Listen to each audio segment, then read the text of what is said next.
150 জন শিক্ষককে আমরা আজকে এই মাঠে সকল ছাত্র শিক্ষক কর্মচারী এবং প্রাক্তন শিক্ষক প্রাক্তন সহকর্মীদের সম্মুখে আমাদের প্রধান অতিথি বিশেষের মাধ্যমে আমরা এখানে বরণ করে নিলাম। উনি ব্যক্তিগতভাবে বরণ করে নিয়েছেন ফুলের তোড়া দিয়ে এবং এই নতুন উদ্দেশ্যে নতুন বিদ্যালয়ের শিক্ষকদের উদ্দেশ্যে সংক্ষেপে উপদেশ দেবেন এবং বক্তব্য দেবেন। বক্তৃতার ভাষা নেই, আমি আনন্দে অভিভূত। আমাদের পলিটেকনিক ইনস্টিটিউট তথা এই বিভাগে আমরা গতকাল 97 জন, আমাদের 83 জন যোগদান করেছে। তো আমাদের কারিগরি শিক্ষা অধিদপ্তরের যে প্রতিষ্ঠানগুলো আছে, আমাদের শিক্ষক সংকট একটি বড় চ্যালেঞ্জ ছিল।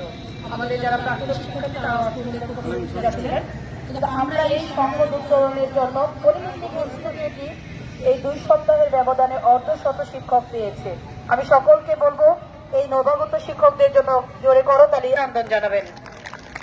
আর আমার যারা নতুন শিক্ষক হিসেবে যারা জয়েন করেছেন তাদের প্রতি আমার আন্তরিক ধন্যবাদ, কৃতজ্ঞতা, কিন্তু তাদের প্রতি আমার একটু আশাও বেশি।